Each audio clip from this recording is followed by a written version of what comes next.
শ্ৰদ্ধাভাজন তেজপুৰবাসী নাট্যপ্ৰেমী ৰাইজ, আমি নাটঘৰ মঙলদৈৰ পৰা আজি আপোনালোকৰ সন্মুখত চেখবৰ সংসাৰ প্ৰফুল্ল বৰা নাট সমাৰোহত নিবেদন কৰিবলৈ আহিছোঁ। আপোনালোকক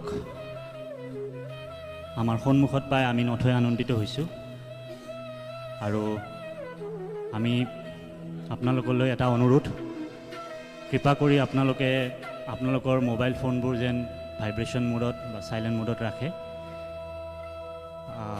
সকলোকে এই নাট্য সন্ধিয়ালৈ আমন্ত্ৰণ জনালোঁ আৰু আশা ৰাখিছোঁ আপোনালোকে আমাৰ এই নিবেদন ভাল পাব। ধন্যবাদ।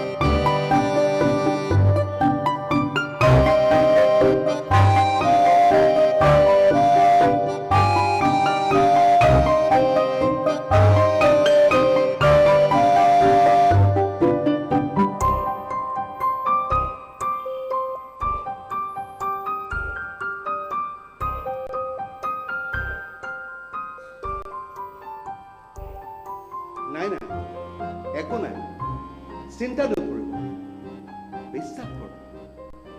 আহক। আচলতে মই কথা পাতিহে বেছি ভাল পাওঁ কাম কৰাতকৈ। তাৰ পাছতো দিনে ৰাতিয়ে ইয়াতে সোমাই থাকোঁ আৰু মোৰটোত কেৱল এটা কথাই চলি থাকে যে মই লিখিব লাগে আৰু লিখিব লাগে। এইটো মোৰ পঢ়া লিখা কৰা কথা। ইয়াত মই সকলো ফালৰ পৰা বহুত সুখত আছোঁ। খালি এটা কথাৰহে অভাৱ অনুভৱ কৰোঁ, সেইটো হৈছে লগ কৰিবলৈ অহা মানুহৰ অভাৱ।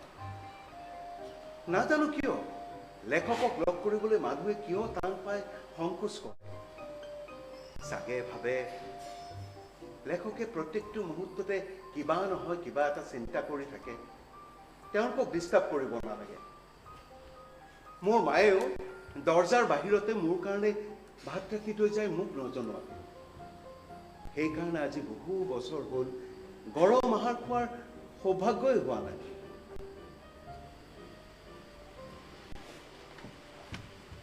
কেতিয়াবা মোৰ এনেকুৱা লাগে মই যেন এটা পাগল। নাই নাই, ভয় কৰিব নালাগে, মই কাকো নাকামোৰো, মই বস্তু লণ্ড বন্ধ নকৰোঁ। দিগবন্ত হোৱাৰ পৰিস্থিতি প্ৰায় হয় মোৰ লগত। যেনে ধৰক, যেতিয়া মই কাৰোবাৰ সৈতে কথা পাতি থাকোঁ, তেতিয়া হঠাৎ মোৰ সন্মুখজনৰ কথাবোৰ মই কাণেৰে শুনা নোপোৱা হৈ যায়। মই তেতিয়া কেৱল তেওঁৰ ওঠ দুটাহে লৈ থকা দেখিবলৈ পাওঁ। তাৰ উত্তৰত মই হয়, নিশ্চয়, ভাল, এনেদৰে উত্তৰ দি থাকোঁ। তেতিয়া কিন্তু মোৰ মূৰটোত এটা কথাই চলি থাকে, এই ব্যক্তিজন মোৰ নতুন কাহিনীটোৰ কিমান আমোদজনক চৰিত্ৰ হ'ব পাৰে। তাৰ পাছত মই ঘৰলৈ ঘূৰি আহি বহুত আনন্দ আৰু আৱেগেৰে কাহিনীটো লেখাত ব্যস্ত হৈ যাওঁ। যেতিয়াই কাহিনীটো শেষ হয় মোৰ বহুত আনন্দ লাগে আৰু মই সেইটো ছপা হ'বলৈ পঠিয়াই দিওঁ। ছপা হৈ যেতিয়া কাহিনীটো মোৰ ওচৰলৈ আহে, মোৰ আনন্দ আৱেগ সকলো ঠাণ্ডা পৰি যায়। তাৰ পাছত পাঠকে সেইটো পঢ়ি কয়, বাহ, বঢ়িয়া, সুন্দৰ, বৰ আমোদজনক কাহিনী লিখিছে এই লেখকজনে। কিন্তু টলষ্টয়ৰ লিখনিৰ নিচিনা বহু দূৰ দূৰণিলৈ হ'ব পৰা নাই। নহ'লেও ভাল হৈছে, কিন্তু তুৰ্গনেৱৰ পিতা আৰু পুত্ৰ ইয়াতকৈ বহুত বেছি ধুনীয়া।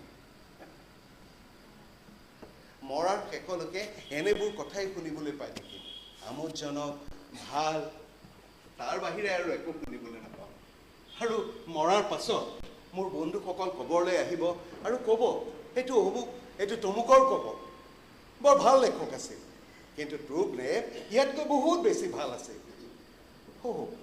এটা সৰু কাহিনীৰ আইডিয়া মনটোলৈ আহি আছে, অকণমান নোট কৰি লওক।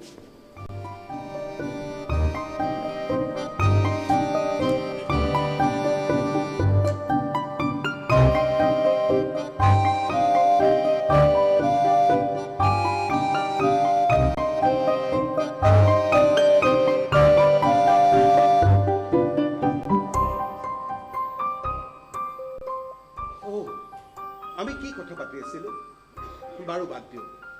বৰ্তমান এই কাহিনীটোৰ আইডিয়া মোৰ মূৰটোত ঘূৰি আছে। চাওক, কিজানি আপোনালোকেও ভাল পাই পেলাই। এই কাহিনীটোৰ মুখ্য নায়ক পিটাৰ চিমননিছ নামৰ এজন সুদৰ্শন যুৱক আৰু তেওঁৰ বন্ধু মিষ্টাৰ নিকোলাইজৰ। পিটাৰ চিমননিছতকৈ কাৰোবাৰ পত্নীক আবদাৰ কৰা, ফুচুলোৱা বা পতাব পৰা পুৰুষ মই আজি পৰ্যন্ত দেখা নাই। সকলোবোৰ মহিলাৰ ওপৰতে তেওঁ জয়লাভ কৰাৰ এক বিশেষ পাৰদৰ্শিতা আছিল। কিন্তু এনে মহিলা তেওঁৰ বাবে প্ৰত্যাহ্বান আছিল, যি অত্যন্ত ধুনীয়া আৰু যাৰ বিয়া বহু ধনী, প্ৰখ্যাত আৰু প্ৰভাৱশালী পুৰুষৰ সৈতে হৈছিল। তেওঁৰ প্ৰশংসাত মই এনেদৰে কৈ থকাটো পৰ্যাপ্ত নহ'ব, গতিকে আপোনালোকে তেওঁৰ কাহিনী তেওঁৰ মুখেৰেই শুনি লওক।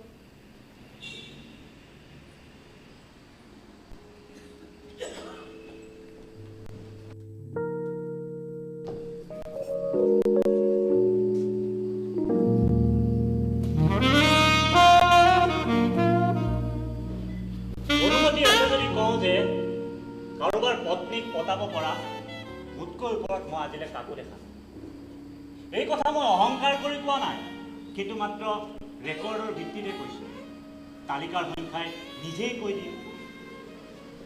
আপোনালোকৰ মাজৰ পৰা যি ভদ্ৰ পুৰুষে এই ৰোমাঞ্চকৰ কিন্তু কেতিয়াবা ভয়াৱহ খেল খেলিবলৈ আগ্ৰহী হয়, মোৰ তেওঁলোকলৈ অনুৰোধ, এটা কলম আৰু এখিলা কাগজ লৈ বহক আৰু ভালদৰে নোট কৰিব। কাৰণ মই আপোনালোকক মোৰ মেথড মানে কাইদা ক'বলৈ গৈ আছোঁ। যদি বিচাৰে মহিলাসকলেও নোট কৰি ল'ব পাৰে নিজক বচাবলৈ, কিন্তু এবাৰ যদি মই তেওঁলোকক নিজৰ চিকাৰ হিচাপে বাছি লওঁ, বিশ্বাস কৰক সকলো নোটছ তেনেকৈ থাকি যাব। কিয়নো মোৰ হাতত বহুত কাইদা আছে, যি কেতিয়াও ফেইল নহয়। এই খেলত আটাইতকৈ দৰকাৰী তিনিটা বস্তু হয়: ধৈৰ্য আৰু ধৈৰ্য আৰু বেছি ধৈৰ্য। যিসকল পুৰুষৰ ধৈৰ্য আৰু সহ্য কৰাৰ প্ৰৱণতা নাই, মোৰ তেওঁলোকলৈ অনুৰোধ, অন্য কিবা খেল শিকক। নাও চলাওক, চাইকেল দৌৰাওক, গাড়ী চলাওক। মহিলাসকলক পতোৱাটো তেওঁলোকৰ সাধ্যৰ বাহিৰত।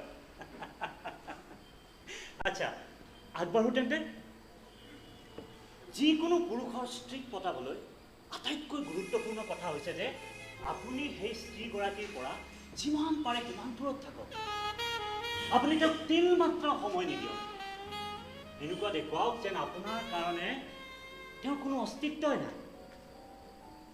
কি ক'লে? আমি যাম, আমি তেওঁৰ ওচৰলৈ যাম, কিন্তু তেওঁৰ স্বামীৰ মাৰফতেৰে। এতিয়া মাত্ৰ কেইটামান মুহূৰ্তৰ পাছতে আপুনি মোৰ প্ৰেক্টিকেল ডেমনষ্ট্ৰেশ্যন দেখিবলৈ পাব। আচলতে এই সপ্তাহটোত মই এক গভীৰ প্ৰেমত প্ৰেমাতুৰ হৈ আছোঁ, পাগলৰ দৰে। এতিয়া মাত্ৰ কিছু ক্ষণতে তেওঁ তেওঁৰ স্বামীৰ সৈতে এই বাগিচাৰে আহি ফুৰি পাৰ হ'ব। এই কথাটো ভাবিয়েই মোৰ হৃদয়ৰ থপথপনি বাঢ়িব ধৰিছে। মোৰ শৰীৰৰ শিৰাই শিৰাই চিৎকাৰ মাৰি কৈ আছে যে আগবাঢ়িব আৰু তাই গালত চুমা দি নিজৰ বুকুত খাবহি। কিন্তু চাওক, এজন গ্ৰেট মাষ্টাৰে কি কৰে। মই ইমান ঠাণ্ডা হৈ দেখুৱাম যেন মই এটা বৰফৰ গোলাই। তেওঁ আহি আছে, মোৰ হৃদয়ৰ মল্লিকা, তেওঁ চিৰিৰ গোলামৰ সৈতে।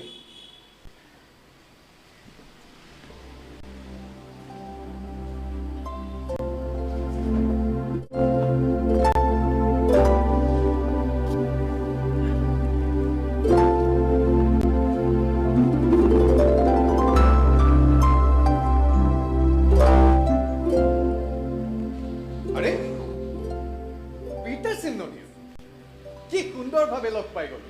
হেল্ল' মাই ডিয়াৰ নিকলাই, বহুত ভাল লাগিল তোমাক দেখি। কেনে আছা তুমি? দেখি খুব ভাল যেনেই লাগিছে। নোট কৰিলেনে মই কেনেদৰে তেওঁক পিনে নোচোৱা হৈ আছোঁ? ধন্যবাদ।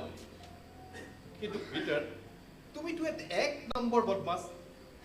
তুমিতো সদায় সুদৰ্শন হৈয়ে থাকা। এক্সকিউজ মি, মোৰ পত্নীক লগ পাইছানে? আইৰিনা।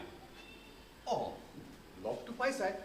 সেইদিনাখন বৈষ্ণৱেশ্বৰ ঘৰৰ ডিনাৰ পাৰ্টিত তুমিতো তেখেতৰ ওচৰতে বহিছিলা। আৰু আইৰিনা, মই নাজানো এই যাদুকৰজনে তোমাৰ সৈতে সেইদিনাখন কি কথা পাতিছিল, কিন্তু মই তোমাক ভৱিষ্যতলৈ সাৱধান কৰি দিওঁ যে এই মানুহটো এক নম্বৰ বদমাছ বৰলা আৰু তৰোৱাল বাজিটো উস্তাদ হয়। বৰ্তমান তোমাৰ প্ৰশংসাত মই এইখিনিয়ে ক'ব পাৰিম পিটাৰ। তুমিতো কথাবোৰ সদায় বৰ বঢ়াই চঢ়াই কোৱা হয় নেকি মেডাম? বহুত বঢ়িয়া লাগিল আপোনাক দ্বিতীয়বাৰৰ বাবে লগ পাই। আমি এনেই অলপ ওলাই আহিছিলোঁ। যদি কাম কৰি থকা নাই আৰু সময় আছে, আহা আমাৰ লগত। বহুত বহুত ধন্যবাদ নিকলাই, কিন্তু বৰ্তমান মই এই স্থানৰ পৰা হিলিবও নোৱাৰোঁ। মোৰ জীৱনত এক নতুন প্ৰেমৰ আগমন ঘটিছে। মোৰ ভৰি শিলৰ দৰে হৈ যায় মই যেতিয়ালৈ তেওঁৰ দৰ্শন নাপাওঁ। তেওঁৰ ফুলৰ দৰে মুখখন চাইহে মোৰ প্ৰাণ ঘূৰি আহে। বহুত বেছি হ'ল, নাই ধৈৰ্য ধৰি থাকক। আচৰিত পিটাৰ, তুমিতো সঁচাই আচৰিত কাণ্ড কৰা। কেনে হয় সুন্দৰী? সুন্দৰী? অতি পাত সুন্দৰী, প্ৰাণঘাতক সুন্দৰী। এনে লাগে যেন আকাশৰ পৰা অপেশ্বৰীহে নামি আহিছে। ৰাস্তাত কিবা বাধা বিঘিনি? সেয়ে যি সদায় হয়, তেওঁৰ স্বামী। এনে লাগিছে এইবাৰ বহুত নিৰাশাহে হাতত লাগিব। নিৰাশা? আৰু তুমি? প্ৰশ্নই নাহে। আৰু বন্ধু, মইতো বাজি লগাব পাৰোঁ তোমাৰ লগত। আৰু তুমিতো জানাই মই বাজি তেতিয়াহে লগাওঁ যেতিয়া জানো যে ময়ে জিকিম। আচ্ছা বন্ধু, এতিয়া গৈ থাকোঁ। লাগি থাকা ফচি যাব। মেডাম,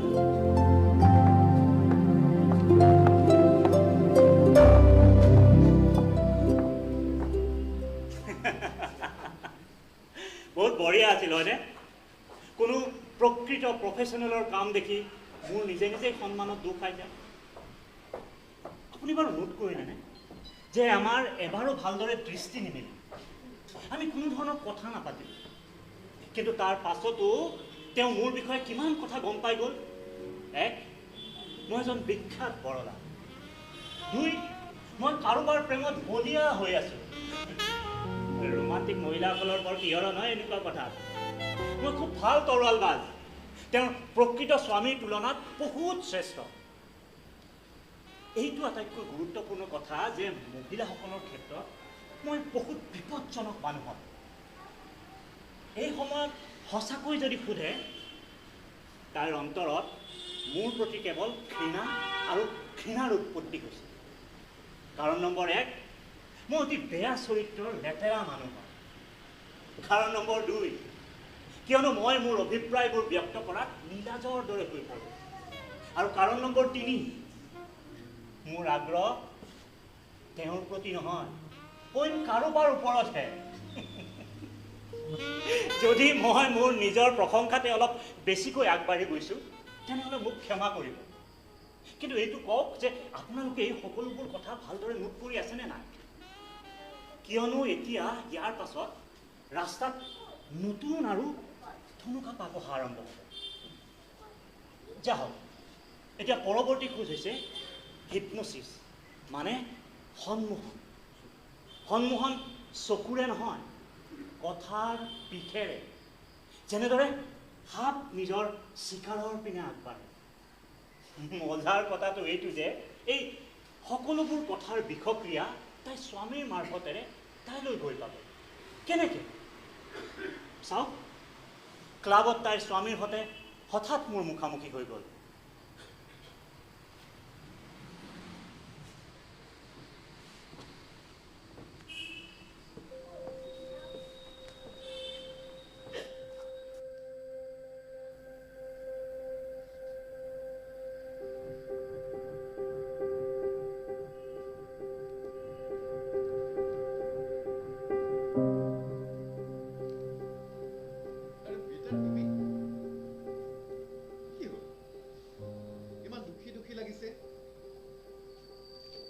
লাগিছে যে তোমাৰ সেই মামলাটো ঠিক চলি থকা নাই। কি ইমান বহিঃপ্ৰকাশ হৈ গৈছে মোৰ চেহেৰা? মই বৰবাদ হৈ গ'লো নেকি? তেওঁৰ মুখখন চাবলৈ মই ব্যাকুল হৈ পৰিছোঁ। অন্তিমবাৰ মই তেওঁক তেতিয়াই দেখিছিলোঁ যেতিয়া তোমাক আৰু তোমাৰ প্ৰিয় পত্নীৰ সৈতে দেখা দেখি হৈছিল। তেতিয়াৰ পৰাই না মই ভালদৰে খাব পাৰিছোঁ না শুব। সেইকাৰণে এই পেণ্টটো 2 ইঞ্চিমান ঢিলা হৈ গৈছে। নিকি মই কিয় এনে নাৰীৰ পিছত মোৰ যৌৱন উচৰ্গা কৰি আছো যে মোৰ হ'ব নোৱাৰে, যাক মই নিজৰ বুলি ক'ব নোৱাৰো। তোমাৰ প্ৰতি মোৰ ঈৰ্ষা হয় বন্ধু। ঈৰ্ষা? ঈৰ্ষা, এনভি। কিন্তু কিয়? মোৰ এনে কি আছে যাৰ বাবে তোমাৰ ঈৰ্ষা হয়? দাম্পত্য সুখ, মধুৰ বৈবাহিক জীৱন। তোমাৰ দৰে পত্নী ভগৱানে ভাগ্যৱানকে দিয়ে, সৰ্বগুণ সম্পন্ন। এনেকুৱা কি দেখিলা তুমি তেওঁৰ ওচৰত? সুশীলতা, শালীনতা, সম্ভ্ৰান্ততা কি নাই তেওঁৰ তাত। আৰু বিশেষকৈ সেই ধৰণটো যি চাৱনিৰে তেওঁ তোমাক চায়। যদি জীৱনত কেতিয়াবা কোনোবাই মোৰ ফালেও এনেদৰে চালে হয়, আপোনত্ব, সমৰ্পণ আৰু শ্ৰদ্ধাৰে সন্মিলিত হৈ চাৱনি, তোমাৰ শৰীৰতো চাগে প্ৰেমৰ বিজুলী প্ৰবাহিত হ'ব দৰে, হয়নে? বিজুলীটো নাই। তেনেহ'লে শিৰশিৰণি এনেকুৱা হ'বই নোৱাৰে যে তেওঁ তোমাক চাই আৰু তোমাৰ শৰীৰত কোনো শিৰশিৰণি নুঠে। উঠে শিৰশিৰণি উঠি থাকে। মইতো গোটেই দিনটো শিৰশিৰাই থাকোঁ। তেওঁ এগৰাকী আদৰ্শ মহিলা নেকি? মোৰ দৰে দুৰ্ভগীয়া মানুহ, যাৰ এই সংসাৰত নিজৰ বুলিবলৈ কোনো নাই, এই কথাটো কৈ আছো এইকাৰণে বিশ্বাস কৰা, তুমি বহুত পুণ্য কৰিছা চাগে। সেইকাৰণে তুমি এনে পত্নী পাইছা। সঁচাকৈ তুমি বহুত সৌভাগ্যৱান। হ'ব পাৰে, তোমাৰো ভাগ্য তোমাৰ প্ৰতি উদয় হ'ব। বাছ সেই আঘাতেই দিনবোৰ পাৰ কৰি আছো। নহ'লে এতিয়া জীয়াই থকাটো কিবা অপব্যয় যেন লাগে। কেতিয়াবা এনেকুৱা লাগে যেন ডিঙিত ৰছী বান্ধি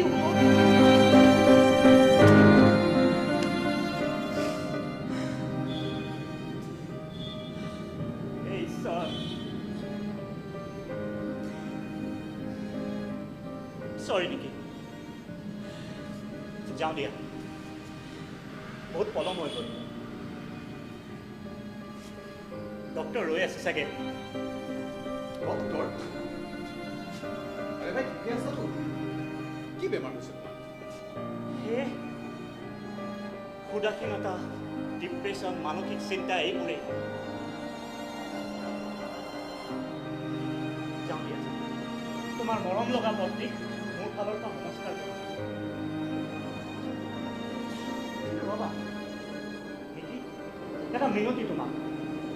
এই সকলোবোৰ কথা তুমি তেওঁক নক'বা, নহ'লে তেওঁৰ কোমল সংবেদনাত আঘাত পাব।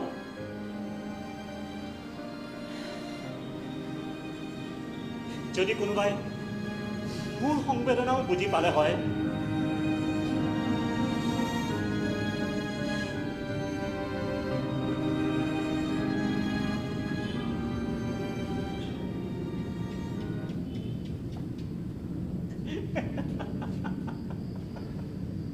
মই জানো কোনে বুজিব। তেওঁ বুজিব। এতিয়া বাছ চাব লাগে যে কেতিয়া বুজিব আৰু কেতিয়া মোৰ দুবাহুত সোমাই পৰিব। তেতিয়ালৈ এতিয়া বহুত কিবা কিবি কৰিব আছে, কিন্তু মোৰ নহয়। এই সকলোবোৰ কাম কৰিব মোৰ বন্ধু আৰু সহযোগী শ্ৰীমান নিকি চাহাব। কেনেকৈ? আজি হঠাৎ পিটাৰ চিম্বনি চাহাব লগ পাই গ'লো।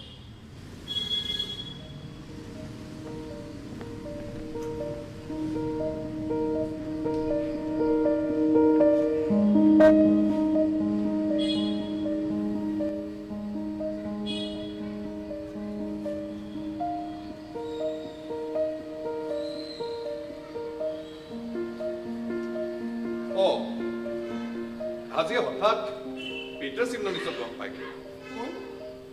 পিটাৰ চিমননিছ সেই এসপ্তাহ আগতে যে পাৰ্কত লগ পাইছিলোঁ, সুন্দৰ সফল ভৰলা যুৱকজন আকৌ মনত নাই? অতি বেয়া আৰু নিম্ন স্তৰৰ মানুহ আছিল, ইমানেই মনত আছে। তোমাক লৈ যদি তাৰ চিন্তাধাৰাৰ কথা শুনা তেনেহ'লে তুমি তেনেকৈ নোপোৱা। সেই বদমাছটোৰ চিন্তাধাৰা শুনিবলৈ মোৰ কোনো ইচ্ছা নাই। কিন্তু তোমাক লৈ সি বহুত ভাল ভাল কথা ক'লে। তোমাৰ পৰা বহুত প্ৰভাৱিত হৈছে সি। তোমাৰ সুন্দৰতা, তোমাৰ শালীনতা, তাৰ এনেকুৱা লাগিছে যে তোমাৰ কাৰোবাক প্ৰেম কৰিব পৰা অসাধাৰণ ক্ষমতা আৰু বিশেষতা আছে। যেনে তোমাৰ চকু, যেনেধৰণে তুমি কোৱা, ইত্যাদি ইত্যাদি। তোমাৰ বিষয়ে বহুত কথা ক'লে সি। একেৰাহে কৈয়ে আছিল। আচ্ছা, good night darling. Good night.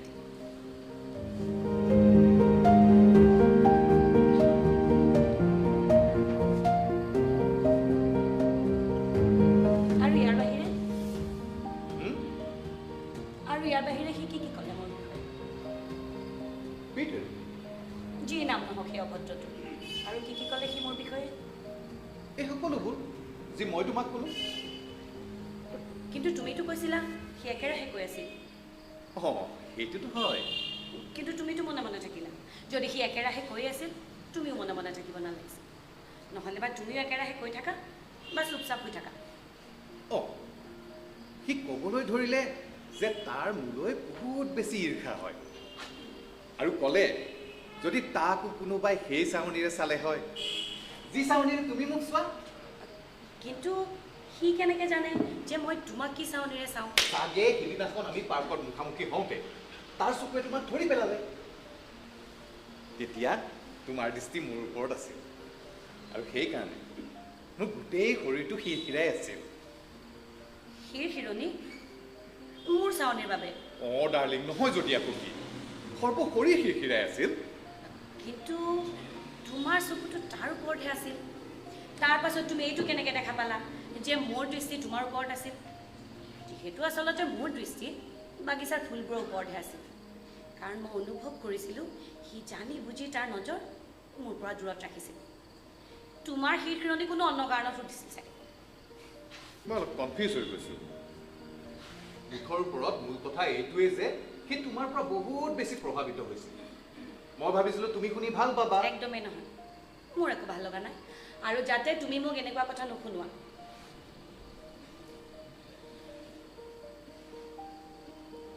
ইয়াৰ পাছত আকৌ কেতিয়া তাক লগ পাবা? সোনকালে? কাইলৈ লাঞ্চত। এতিয়া কমচে কম লাঞ্চত যাতে মোৰ বিষয়ে একো কথা নোলায়। আৰু ডিনাৰত মোক জনাবা কি কথা হ'ল। Good night Nikki. Good night my Angel.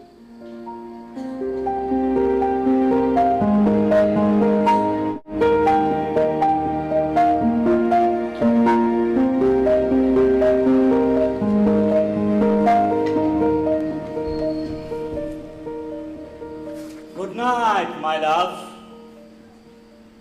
নিজৰ এই চমৎকাৰী শক্তিবোৰ দেখি মই আচৰিতে হৈ গৈছোঁ। তেওঁৰ হৃদয়ত মোৰ প্ৰতি কেৱল আগ্ৰহেই নহয়, মোৰ নাম শুনি তেওঁৰ অন্তৰখন কঁপি উঠিব ধৰিছে। যদিও 2 মিনিট আগতে মই তেওঁৰ দৃষ্টিত এজন অভদ্ৰ আৰু বদমাছ ব্যক্তি আছিলোঁ, কিন্তু মজাৰ কথাটো এইটো যে এই সকলোবোৰ উপলব্ধিৰ মাজতে মই মোৰ বাথৰুমত সুগন্ধি পানীৰ টাবত শুই আৰাম কৰি আছিলোঁ। পিছদিনাখনৰ লাঞ্চ বহুত সোৱাদ লগা আছিলেই, লগতে বহুত কাৰ্যকৰীও আছিল।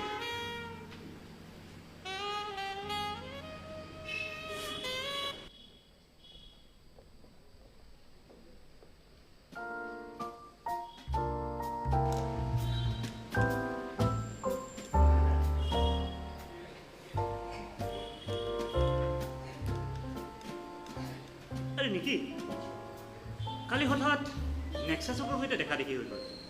নাম শুনিছেনে? বহুত প্ৰখ্যাত চিত্ৰকৰ হয়। তেওঁক হেনো কোনোবা বহুত ডাঙৰ ৰাজকুমাৰে কোনো অসাধাৰণ ৰূপহীৰ চিত্ৰ অংকন কৰিবলৈ কৈছে। মই তৎক্ষণাত ক'লোঁ যে মই এনেধৰণৰ অসাধাৰণ ৰূপহীক জানো, চিনি পাওঁ। কিন্তু তেওঁৰ সৈতে কথা পাতিবলৈ মোৰ সাহস নহয়। তুমি কিয় তোমাৰ শ্ৰীমতীৰ সৈতে কি বিষয়? এই চিত্ৰৰ মডেল হ'বলৈ এনে অলৌকিক সুন্দৰতা চিত্ৰত অংকন হৈ অমৰ হৈ ৰৈ যাব। যদি সংসাৰ এই সৌভাগ্যৰ পৰা বঞ্চিত হৈ ৰৈ যায় তেতিয়াহ'লে আমাৰ সকলোৰে বাবে কিমান এটা লজ্জাৰ বিষয় হ'ব। লজ্জাৰ বিষয় হ'ব? অঁ, এইটোতো হয়, লজ্জাৰ বিষয় হ'ব।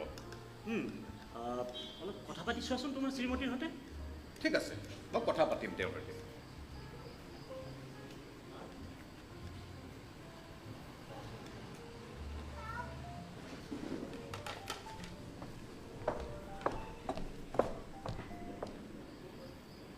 মই ক'লো মই কথা পাতিম তোমাৰ সৈতে। মোৰ মতে সেই সকলোবোৰ অনৰ্থক।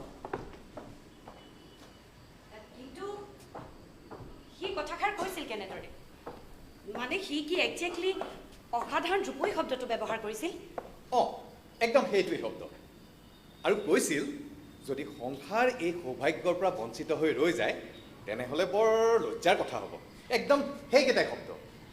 অলপ বেছিয়ে আপোন পাহৰা হৈ যায় সি নিজৰ মাতটোকে শুনি। অকল এই শব্দকেইটাই কৈছিল আৰু কিবা বেলেগটো কোৱা নাছিল? অলৌকিক সুন্দৰতা, অলৌকিক সুন্দৰতা পাহৰি গৈছিলোঁ মই। এই কথাটো সি বহুবাৰ কৈছিল মোৰ বোধেৰে। বহুবাৰ কৈছিল? অঁ। একেৰাহে? সৰ্বমুঠ কিমানবাৰ কৈছিল? এবাৰ, দুবাৰ, কিমানবাৰ? এক মিনিট ৰ'বা, মই মনত পেলাই লৈছোঁ।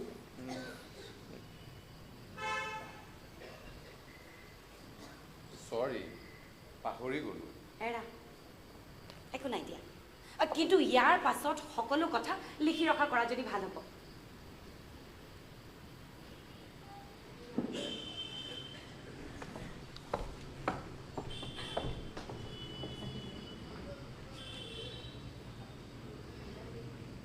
আপুনি বাৰু মোক তেওঁৰ ওচৰত দেখিলেনে? মই তেওঁৰ লগত কিবা কথা পাতিলোঁ নেকি? আমাৰ মাজত কিবা চিঠি কিতাপৰ আদান প্ৰদান? নাই, মোৰ প্ৰিয় শিষ্যসকল এনেকুৱা একোৱেই হোৱা নাই। কিন্তু তাৰ পাছতো তাইৰ মুখৰ স্বামীৰ পৰা ওলোৱা এটা এটা মোৰ শব্দত তাইৰ কাণ থিয় হৈ থাকে। আচৰিত কথা নহয়নে? 2 পৰা 3 সপ্তাহ হ'লে এই ফৰ্মুলাটো ব্যৱহাৰ কৰি থাকক। তেওঁৰ বিৰোধ দিন প্ৰতিদিন দুৰ্বল হৈ আহিব ধৰিব। দুৰ্বল আৰু বেছি দুৰ্বল।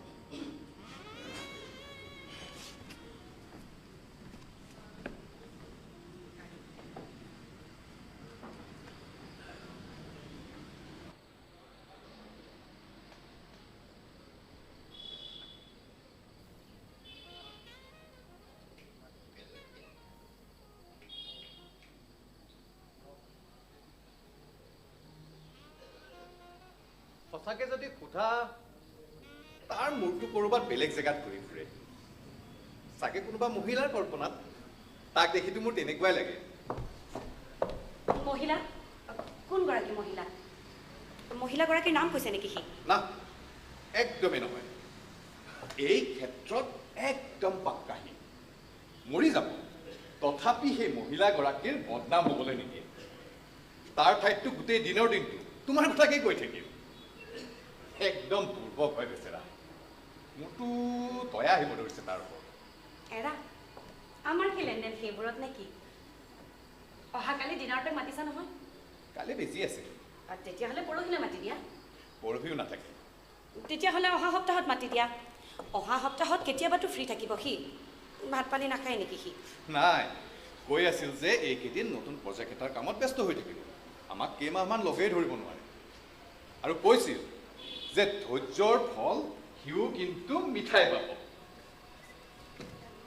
আৰু তাৰ মতেতো তুমি ষ্টেজৰ অভিনেত্ৰী হ'ব লাগে। অভিনেত্ৰী? মই আৰু অভিনেত্ৰী? কিন্তু কিয়? কি কাৰণ অধা? সি ক'লে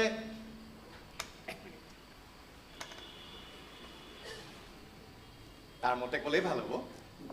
অঁ, আৰামত কোৱা আৰু চেষ্টা কৰা যাতে হ'বও সেইদৰে কোৱা যি সি কৈছিল। এইখিনি লিখিছোঁ মই। সি ক'লে যি নাৰীৰ ওচৰত ইমান আকৰ্ষণীয় ব্যক্তিত্ব আছে, যৌৱনৰ প্ৰখৰতা আৰু কোমল সংবেদনশীলতা আছে। তেওঁ মাত্ৰ হাউচৱাইফ হৈ থকাটো এই সংসাৰখনৰ প্ৰতি অন্যায়। হে ভগৱান, এনেকৈ কৈছে সি? আৰু কৈছে এনে নাৰীৰ দৈনন্দিন তুচ্ছ কামবোৰ আশা কৰাটো এক জঘন্য অপৰাধ। বাছ নেকি? মই আৰু একো শুনিব নোৱাৰিম। এনে দেৱীক প্ৰাকৃতিক সময় আৰু আকাশৰ সীমাত বন্ধাটো অসম্ভৱ। বাছ নেকি? বাছ, প্লিজ মনে মনে থাকা।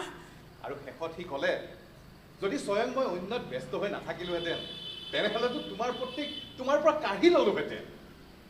এনেকৈ কৈছে সি? মই লিখি আনিছোঁ। তাৰ পাছত তুমি কি ক'লা নেকি? মোৰ বাবে এইটো জনা বেছি আৱশ্যক যে তুমি কি ক'লা। মই ক'লো, কাহাৰ কি দৰকাৰ আছে ভাই, এনেই লৈ যোৱা। মই কোনো যুদ্ধ নকৰোঁ তোমাৰ লগত তাইৰ পাছত। নেকি প্লিজ, আজিৰে পৰা আৰু তাৰ বিষয়ে মোৰ ওচৰত একো কথা নক'বা, আৰু মোৰ বিষয়ে তাৰ ওচৰত একো নক'বা। মইনো ক'ত কৰোঁ ডাৰ্লিং, সিহে কৈ থাকে। সিটো মোৰ ওপৰত দুখ দি থাকে যে মই তোমাক নুবুজো, আণ্ডাৰষ্টেণ্ড নকৰোঁ।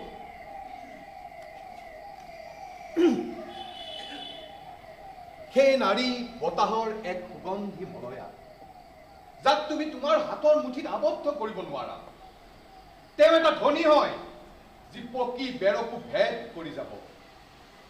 যদি মই তৰ্কনে ভলো হয় তেনেহ'লে তেওঁক নায়িকা বনাই এখন উপন্যাস লিখিলো হয়, যাৰ নাম ৰাখিলো হয় কল্পনাৰ প্ৰেয়সীৰ দিঠকত আগমন।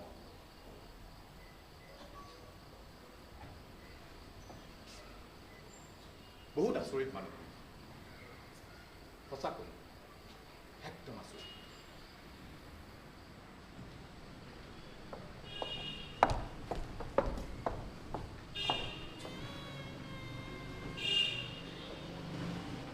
মোৰ প্ৰেম পত্ৰ দি আছে স্নেহ ভৰা চুম্বনৰ সৈতে, আৰু মোকেই আচৰিত বুলি কৈ আছে।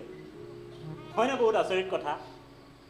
আচ্ছা চাওঁ আহকচোন, বৰ্তমান আমি ক'ত উপনীত হৈছোঁ? সেই বেচেৰী মহিলাগৰাকীয়ে মোক লগ পাবলৈ চট ফটাই আছে, কাৰণ তাই লাগিছে যে এই সংসাৰত কেৱল ময়ে আছোঁ যি তাইক বুজি পায়, আণ্ডাৰষ্টেণ্ড কৰিব পাৰে। কয় তাইৰ স্বামীয়ে, কিন্তু কণ্ঠস্বৰ তাই মোৰ শুনা পায়। মোৰ শব্দবোৰ তাইৰ কাণত বাজি থাকে, তাইৰ হৃদয়ত সোমাই মিঠা মিঠা ৰস খুলি দিয়ে, যি ৰস মিঠা হোৱাৰ লগতে বিষাক্তও হয়। মই বহুত নিষ্ঠুৰ মানুহ হয়, এনে কামত ক্ষমা কৰাৰ কোনো সম্ভাৱনা নাই। এতিয়া চাওক, মই কিমান নিষ্ঠুৰতাৰে মোৰ অন্তিমটো প্ৰতিঘাত কৰিম। যিসকলৰ হৃদয়খন দুৰ্বল, কৃপা কৰি চকু বন্ধ কৰি লওক।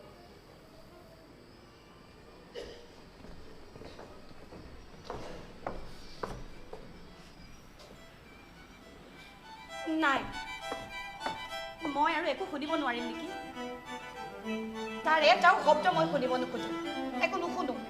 কিন্তু সিও মোক এইটোৱে ক'লে যে ভগৱানৰ খাতিৰত মই যাতে তোমাক আৰু এই বিষয়ে একো নকওঁ, কাৰণ সি ভয় কৰে যদি তাৰ দুখৰ কথা শুনি তুমিও দুখী হৈ যোৱা। কি?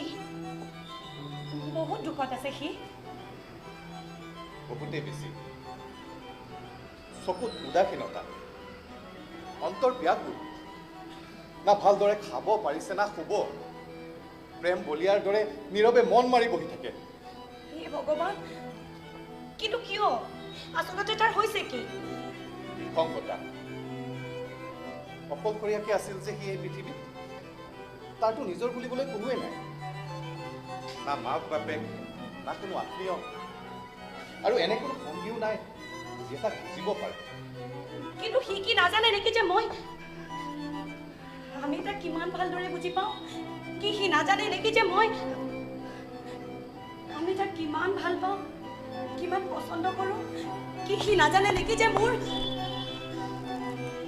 আমাৰ অন্তৰখনে তাক লগ পাবলৈ কিমান চটফটাই থাকে? আমাৰ দুইজনে মই তাক বহুত বুজালো, বাৰে বাৰে ক'লো যে আমাৰ ঘৰলৈ এপাক আহা, আমাৰ লগত এসাঁজ খোৱা তোমাৰ মনটো পাতল হৈ পৰিব। কিন্তু ক'বলৈ ধৰিলে থাকিব দিয়া, মই তোমালোককো দুখী কৰি দিম। আজিকালি কাৰো সৈতে ভালদৰে কথা বতৰা নাপাতে অকলশৰীয়াকৈ নিসংগতাই খাব ধৰে আৰু ৰাতি ৰাতি সেই শ্মশানখনত গৈ অকলশৰে ঘূৰি ফুৰে কি বজাত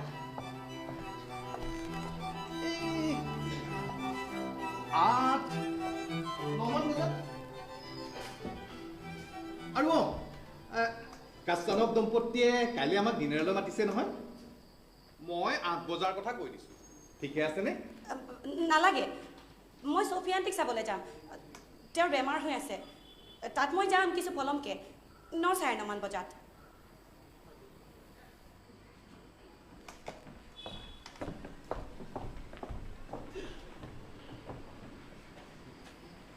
নালাগে প্লিজ হাত চাপৰি নালাগে এনে মহান উপলব্ধিৰ শ্ৰেয় অকলে মোৰ নহয় তেওঁৰ পতি আৰু মোৰ বন্ধু শ্ৰীমান নীতিশা আবু ইয়াৰ সমানে অংশীদাৰ তেওঁ এনে চাবি লগালে যে শ্ৰীমতীয়ে ৰছী ছিঙি মোৰ দুবাহুত সোমালৈ দৌৰি গুচি আহিল বিনা ঘোঁৰা বিনা গাড়ীৰে ভৰিৰে দৌৰি গুচি আহিল চাওক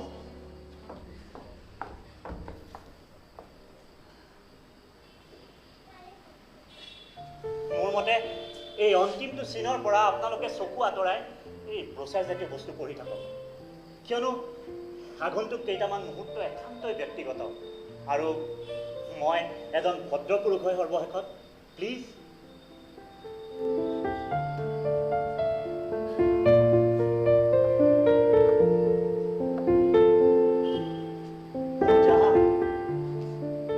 সুন্দৰ সপোনৰ প্ৰতিমূৰ্তি যি ইমান দিনে মোৰ অন্তৰত হেন্দুলিত হৈ আছিল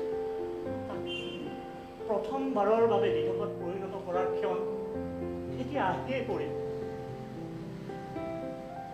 এতিয়া মই কম যে নালাগে একো নকবা এটা শব্দও নকবা অকণমান শব্দও নকৰিবা মোৰ দ্বাৰা একো সহিব পৰা নাযাব তেতিয়ালৈ তুমি মোৰ মনৰ কথা শুনি নোলোৱা যোৱা কেইবাটাও সপ্তাহ ধৰি মই ছটফটাই আছো তুমি বহুত চলে বলে মোৰ স্বামীৰ মাধ্যমেৰে সেই আটাইবোৰ ইচ্ছা আটাইবোৰ আকাংক্ষা জগাই তুলিলা যি মই সততাৰে স্বীকাৰ কৰিম মোৰ হৃদয়ত যোৱা 7 বছৰ ধৰি সোমাই আছিল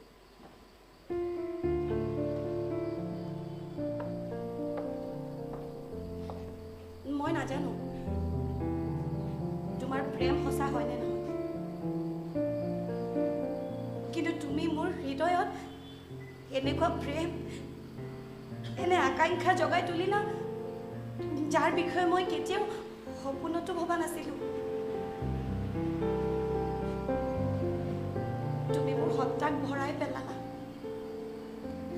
মই উঠি গলো তুমি মোৰ মনত লুকাই থকা নুচুৱা তাৰক চোলা মই বাজি উঠিলো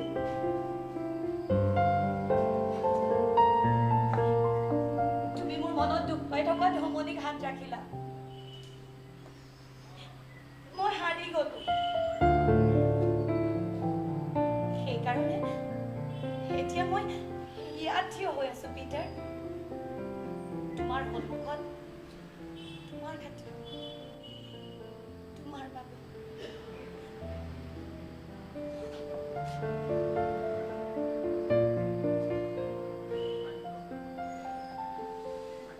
এতিয়াও মোৰ আৰু ক'ব লগা আছে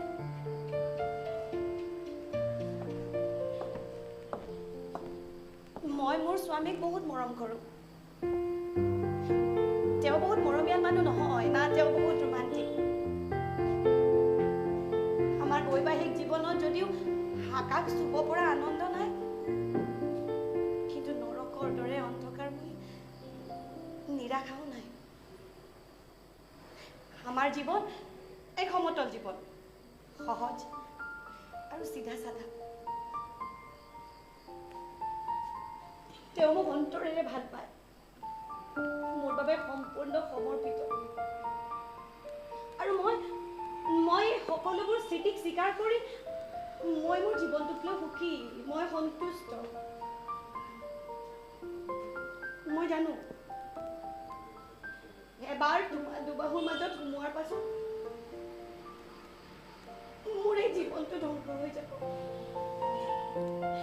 এই সময়খিনিত মই ইমান কমজোৰ, ইমান স্বাৰ্থপৰ হৈ পৰিছো যে মই নিজে একো সিদ্ধান্ত ল'ব নোৱাৰো।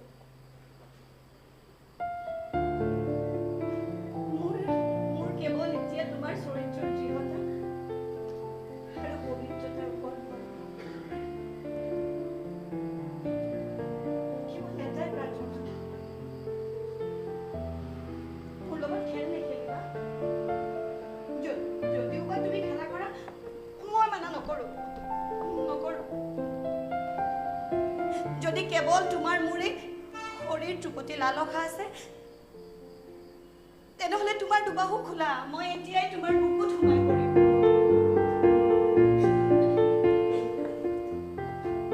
কিন্তু যদি তুমি মোক সঁচাই ভাল পোৱা,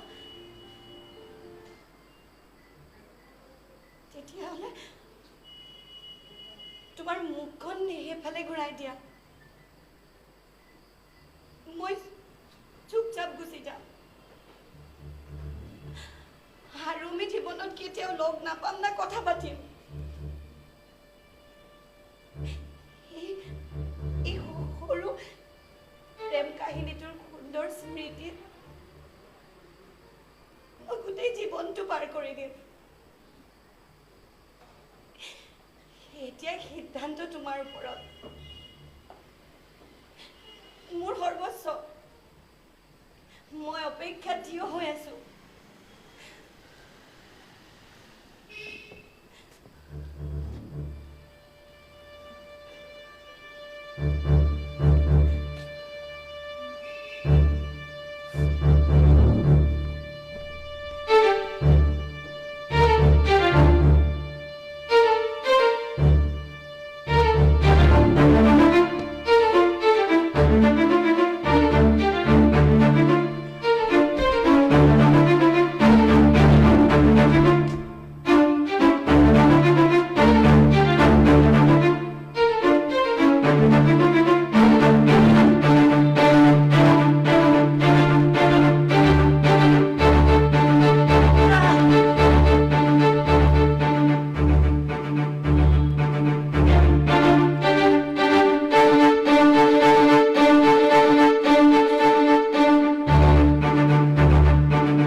ঈশ্বৰে তোমাৰ মংগল কৰক পিটাৰ। ভগৱানে তোমাকো সেই আনন্দ দিয়ক, যি আনন্দ তুমি মোক এই মুহূৰ্তত দিলা।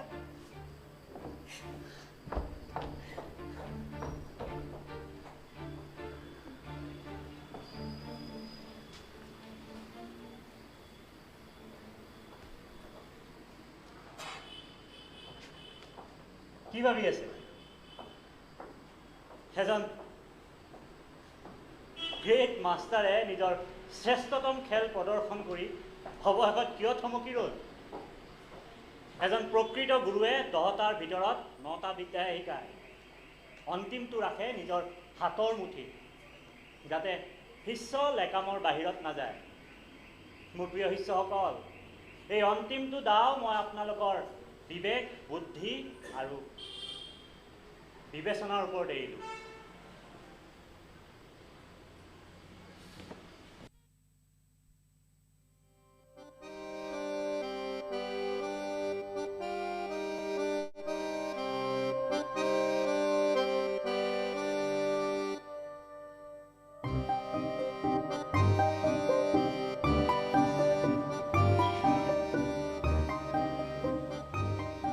ইমানৰ পত্নীবোৰৰ ভূতপূৰ্ব চিকাৰী পিটাৰ চিমননিছে সেইদিনাখনৰ পাছত নিজৰ অভিলাষৰ পৰিধি কেৱল অকলশৰীয়া আৰু অবিবাহিত নাৰীৰ মাজতে সীমাবদ্ধ কৰিলে।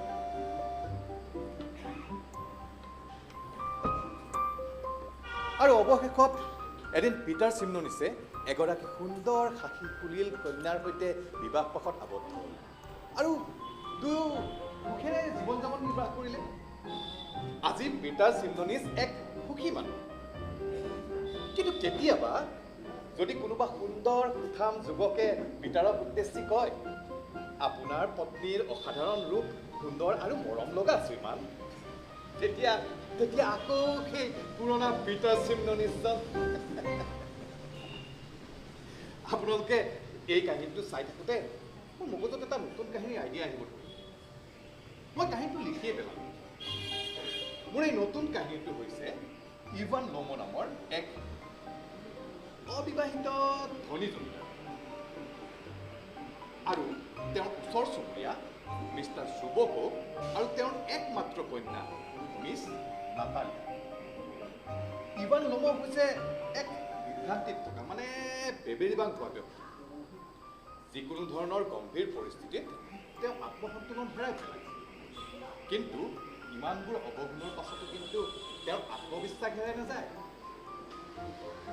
তেওঁৰ সুবিধাবাদী মানসিকতাই অহৰহ কাম কৰি থাকে।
আৰে লোমুক সাহেব দেখো, ইমান ডাঙৰ মহাজন আমাৰ নিচিনা খেতিয়ক মানুহৰ ঘৰত কিয় বা আহিল?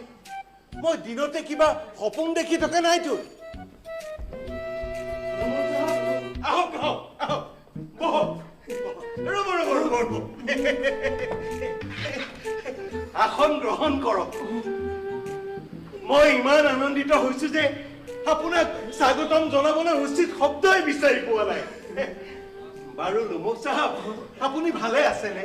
ঈশ্বৰৰ কৃপাত মই ঠিকে আছো। এতিয়া আপুনি মোৰ ওপৰত এটা কৃপা কৰক, মোক আপুনি কোৱা বন্ধ কৰক। মই আপোনাৰ পুত্ৰৰ দৰে হয়। মোক আপুনি তুমি বুলি ক'ব আৰু কেৱল লোমক বুলি মাতিব। আৰে ভাই, তোমাৰ কাৰণে মই সকলো কৰিবলৈ ৰাজি। বাৰু লোমক, আজি যে তুমি এই ৰং বিৰঙৰ কাপোৰত সাজি কাচি আহিছা, তুমি কৰবালৈ গৈ আছা নে কৰবাৰ পৰা আহি আছা? মই আপোনাকে লগ কৰিব আহিছো, কেৱল আপোনাক। কিয় কিয় কিয় সকলো ঠিকে আছে? বৰ্তমানলৈতো ঠিকেই আছে। তেনেহলে কথাটো কি? হয় হয় হয়, কৈ আছো। প্ৰথমতে এগিলাচ পানী দিয়ক। পানী? ৰবা ৰবা, এই নিশ্চয় পইচা খুজিবলৈ আহিছে। এই ধাৰে খোজা বদ অভ্যাসটো ইয়াৰ আছে নহয়, কিন্তু ইয়াৰ আজি দাইল নগলিব। ইয়াক মই 1 টকাও নিদিওঁ।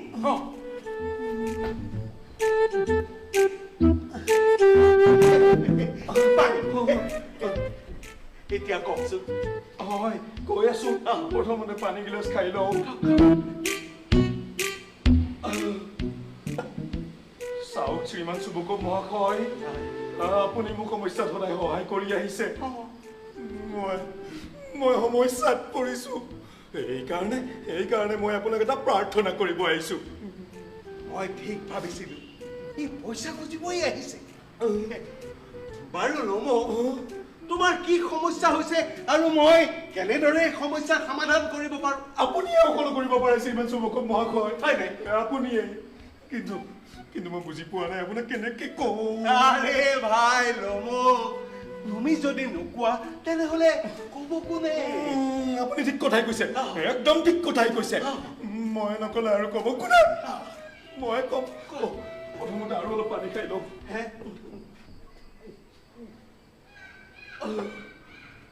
মই আপোনাক প্ৰাৰ্থনা কৰিব আহিছোঁ যে আপুনি মোক আপোনাৰ ছোৱালী নাটালিয়াৰ সৈতে বিয়া হ'বলৈ অনুমতি দিয়ক। কি ক'লা তুমি? তুমি মোৰ নাটালিয়াক বিয়া পাতিব বিচাৰিছা? মোৰ কাণ দুখনে ঠিকেই শুনিছেতো? লগো তুমি আকৌ এবাৰ কোৱাচোন।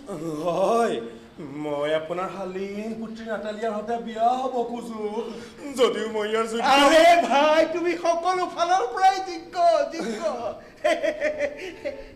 মই বহু বছৰৰ পৰা এই কথাটোৱেই ভাবি আছিলো যে কথাটো তুমি মোক কোৱা। স্বৰং মই এইকাৰণেই কোৱা নাই, তুমি হ'লা ডাঙৰ মহাজন আৰু মই হ'লো সাধাৰণ খেতিয়ক। মোৰ সাহস নহ'ল। আচল কথাটো এইটোৱে যে ময়ো এইটোৱেই ভাবি আছিলো। মই আনন্দত পাগল হৈ নগ'লেই হ'ল।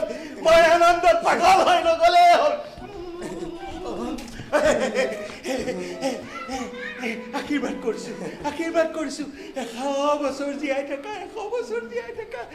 মই নাটালিয়াক মাতি দিছো। নাটালিয়া।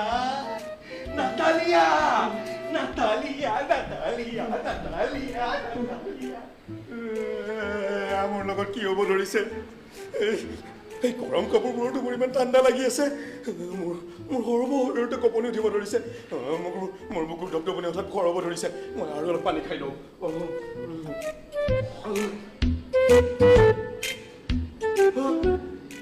নাই, আৰু বাঢ়িয়ে গৈছে। মোৰ চকুহাল বৰ পুৰাব ধৰিছে। মূৰটোত বিভিন্ন ধৰণৰ পতকা ফুটিব ধৰিছে। যদি নাটালিয়াই বিয়াৰ প্ৰস্তাৱ নাকচ কৰি দিয়ে, নাই, তাই ভাল ছোৱালী, দেখিবলৈ বেয়া নহয়, তাৰোপৰি পঢ়া লিখাও হয়, তীক্ষ্ণ মেজাজৰো, আৰু ঘৰ খেতি বাৰী ভালদৰে চম্ভালে। ইয়াতকৈ আৰু মোক লাগে কি? কিন্তু মহিলা হয় ন, এতিয়া কি কৰি পেলাই? লওক, মই তেতিয়া আৰু কঁপিব ধৰিছো।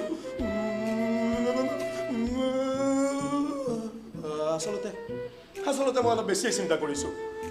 মই এতিয়া বিয়া কৰাই ল'ব লাগে। মই 35 বছৰীয়া হৈ গ'লো। মোৰ নাজানো কেনেকুৱা বেমাৰ অনুভৱ হৈ থাকে। এতিয়া চাওঁ, মোৰ দুটা কমিব ধৰিছে। মোৰ চকুটো পতাটো ফৰফৰাব ধৰিছে।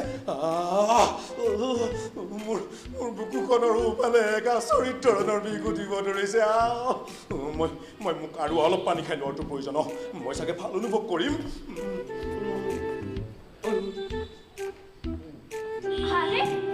আপুনি হ'ল মোক চাহাব আৰু পাপাক চাওকচোন, ভিতৰত গৈ মোক কৈছিল বাহিৰত কোনোবা আলু কিনিব আহিছে, আৰু মই সোনকালে সাধাৰণ কাপোৰতে ওলাই আহিলো। তাৰ পাছতো আপোনাক বৰ ধুনীয়া দেখা হৈ আছে মিছ নাটালিয়া, বহুত ধুনীয়া। আৰু এই ৰং বিৰঙৰ কাপোৰত আপোনাকো বহুত দেখনীয়া লাগিছে। মইতো ভাবিছিলো চাৰ্কাছৰ কোনো মানুহে আলু কিনিব আহিছে। আচ্ছা কওকচোন, কেনে আছে আপুনি? এতিয়ালৈকেতো ঠিকেই আছো। ক'তো ঠিকে আছে? আপুনিতো বেয়াকৈ কঁপি আছে। আপোনাৰ জ্বৰ হৈছে নেকি? আপুনি ঘৰত যাওক আৰু আৰাম কৰক। নহয়, কেতিয়াবা হৈ যায় এনেকুৱা কঁপনি। অলপ পানী খাই ল'লে ঠিক হৈ যাম। মই পানী লৈ আহোঁ।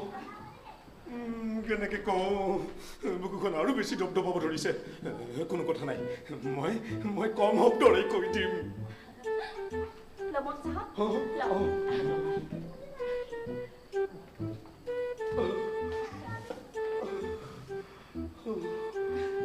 এতিয়া কওক, কেনে অনুভৱ হৈ আছে? ভাল, আগতকৈ বহুত ভাল। এতিয়া মই পুৰা ঠিকে আছো। আচ্ছা, এইটোতো কওক যে আজি আপুনি ইমান ৰং বিৰঙৰ কাপোৰত সাজি কাচি কিয় আহিছে? এইকাৰণে মিছ নাটালিয়া যে মই আপোনাক এটা গুৰুত্বপূৰ্ণ কথা ক'ব খুজিছো। হয়, কওক। চাওক, মোৰ কথা শুনি আপুনি খং নকৰিব, কেনেকৈ কোৱা মই আকৌ কপিব ধৰিছোঁ আপুনি কথাটোতো কওক সেইটোৱে কৰি আছোঁ সেয়াই কৰি আছোঁ চাওক মিছ নাটালিয়া আপুনিতো জানেই যে যোৱা কেইবাটাও পিঢ়িৰ পৰা আমি কিমান ভাল চুবুৰীয়া আৰু কিমান মৰম চেনেহৰে একেলগে আছোঁ আমাৰ মাটি আৰু আপোনালোকৰ মাটি মিলি আছে আমাৰ খেতি পথাৰ আৰু আপোনালোকৰ খেতি পথাৰ এটাই আনটোৰ লগত লাগি আছে আৰু ইয়াতকৈও যেনে আপুনি জানেই যে আমাৰ চৰণীয় পথাৰখন আপোনালোকৰ বৰ গছৰ বাগিচাই ঘেৰি আছে আৰু ইয়াৰ বাবে ক্ষমা কৰিব এতিয়া আপুনি কি ক'লে আপোনাৰ চৰণীয়া পথাৰ হয় আমাৰ চৰণীয় পথাৰ কিন্তু দ্বিতীয়বাৰৰ বাবে ক্ষমা কৰিব লমু চাহাব সেই চৰণীয়া পথাৰখন আপোনাৰ কেতিয়াৰ পৰা হ'ল সেইখনতো আমাৰ হয় নহয় মিছ নাটালিয়া আপোনাৰ ভুল হৈছে সেই চৰণীয় পথাৰখন আমাৰ হয় আচ্ছা এইটোতো মোৰ কাৰণে একেবাৰে নতুন খবৰ মোৰ এনে লাগিছে লমু চাহাব আপুনি দিনতে সপোন দেখিব ধৰিছে চৰণীয়া পথাৰখনতো আমাৰ হয় মই দিনতে সপোন দেখিব ধৰিছোঁ মিছ নাটালিয়া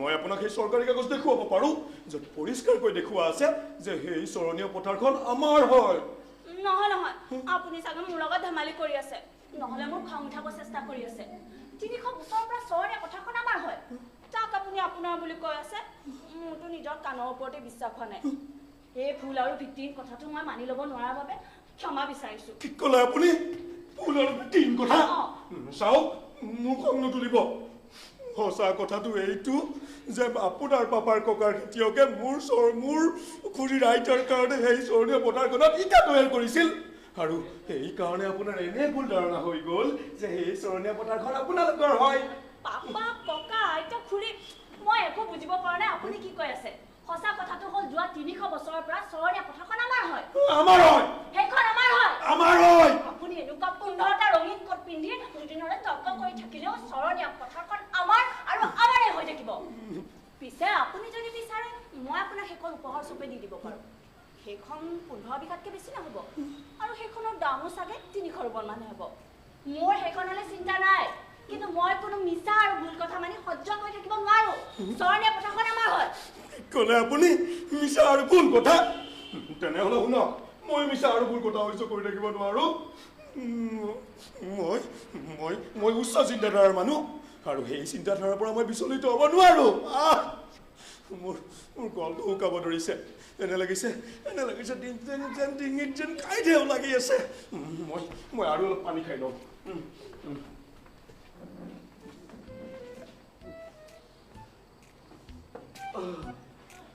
চাওক মিছ নাটালিয়া মই আকৌ কৈছো যে সেই চৰণীয় পথাৰখন আমাৰ হয় আমাৰ আপুনি দিনৰ দিনটো পানী খাই খাই খাওঁতে থাকিলেও সঁচা এইটোৱে হৈ থাকিব যে চৰণীয়া পথাৰখন আমাৰ হয় আৰু এই কথাটো প্ৰমাণ কৰিবলৈ মই মোৰ বনোৱাখিনিক আজিয়ে তালৈ পঠিয়াই দিম যাতে সিহঁতে তাৰ পৰা ঘাঁহ কাটি লৈ আহে আচ্ছা আপুনি আপোনাৰ বনোৱা পঠাওক মই সিহঁতক কাটি বাহিৰ কৰি দিম নকৰা কাম নকৰিব নহয় নহ'লে পস্তাব আমিতো আপোনাক বহুত ভাল চুবুৰীয়া বুলি ভাবিছিলোঁ আপুনি ইমান নিকৃষ্ট মানুহ ওলা সেই ভুল ময়ো কৰি আছিলোঁ ভাবিছিলোঁ আপুনি ভাল চুবুৰীয়া পিছে আজিহে গম পালোঁ আপুনি কিমান মিছলীয়া আৰু প্ৰবঞ্চক আমাৰ চৰণীয়া পথাৰখন নিজৰ বুলি আমাৰ হয় নিচিঞৰিব এইখন সভ্য মানুহৰ ঘৰ হয় আৰু এনেদৰে চিঞৰ বাখৰ কৰিবলগীয়া আছে যদি নিজৰ ঘৰত যাওক আৰু খুব চিঞৰ কৰে যাওক মিছ নাটালিয়া মোৰ যদি এই বুকুৰ দপদপনিটো আৰু কাণৰ পতাত সঘনাই হৈ থকা এই বিষটোত চটপটাই নাথাকিলো হয় তেনেহ'লে মই এইখিনি সময়ত আৰু ভালদৰে কথা পাতিলো হয় আৰে ভাই কিহৰ ইমান চিঞৰ বাখৰ খেতি পথাৰলৈ শব্দ গৈছে কি হ'ল পাপা অলপে চাহাবক কৈ দিয়কচোন যে বৌলবে চৰণীয়া পথাৰখন এওঁলোকৰ হয়নে আমাৰ হয় বাবা সেইখন আমাৰ হয় আপোনাৰ ঠিক ক'লে আপুনি আপোনাৰ তুমি ঠিকেই শুনিছা বাবা সেই গৌৰৱী চৰণীয়া পথাৰখন আমাৰ হয় পাপা এই কথাটো মই ইমান পুৰা এওঁক বুজাই আছো কিন্তু এওঁ বুজিয়ে নাপায় দেখোন বাছ এইটোৱে কৈ আছে যে চৰণীয়া পথাৰখন এওঁলোকৰ নহয় বাবা চৰণীয়া পথাৰখন আমাৰ হয় আপোনাৰ কেনেকৈ হ'ব পাৰে মোৰ খুৰীৰ আইতাই সেই চৰণীয়াখনৰ একো পট্টা নিলিখোৱাকে আপোনাৰ ককাৰ খেতিয়কসকলক কিছু বছৰৰ বাবে দি ৰাখিছিল কিয়নো সিহঁতে ইয়াৰ সলনি মোৰ খুৰীৰ আইতাকৰ কাৰণে ইটা তৈয়াৰ কৰিছিল আৰু 40 বছৰ আপোনাৰ পিতৃয়ে একো খাজনা নিদিয়াকৈ সেইখন ব্যৱহাৰ কৰি থকাৰ কাৰণে আপুনি সেইখনক নিজৰেই বুলি ভাবি ল'লে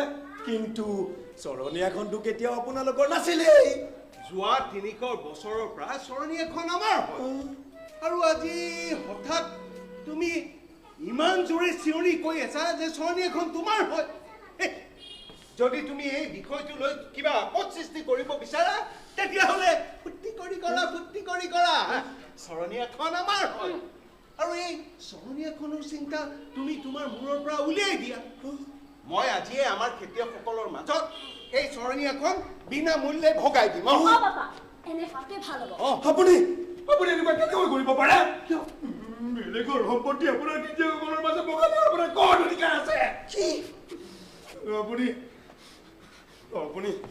আপুনি ভাল চুবুৰীয়া নহয় আপুনি সঁচা কথা কওক আপুনি আজি মোৰ ওচৰত বসবাস কৰা এজন ডকাইত নহয় ডকাইত পাপা কি আপোনাক ডকাইত কৈছে ঠিক কৈছো মই আপুনি চক প্ৰবঞ্চক ডকাবাজ হয় মই এই বিষয়টো আদালতলৈ লৈ যাম আৰু তাত প্ৰমাণ কৰি দিম যে এই চৰণীয়াখন আদালতলৈ নিবা তাত প্ৰমাণ কৰিবা তাৰ বাহিৰে তুমি কি কৰিব পাৰিবা তোমালোকৰ গোটেই বংশটো মোকদ্দমা কৰাৰ বংশ মোকদ্দমা কৰাৰ বাহিৰে তোমালোকে জীৱনত কৰিছা কি মোৰ বংশৰ অসন্মান কৰাৰ বাবে ধন্যবাদ আপোনাৰ যদি বোকা চতিয়াৰ ইমানেই চখ হৈছে তেনে চতিয়াক নিশ্চয় চতিয়াক কিন্তু ইয়াৰ বাবে সঁচা সলনি হৈ নাযায় সকলোৱে জানে যে মোৰ পৰিয়ালৰ সকলো ব্যক্তি সৎ আছিল আৰু তেওঁলোকৰ কোনোৱে আপোনাৰ খুৰাৰ নিচিনা টকা আত্মসাৎ কৰাৰ দুখত জেলত যোৱা নাছিল তোমাৰ মূৰটো বেয়া হৈছে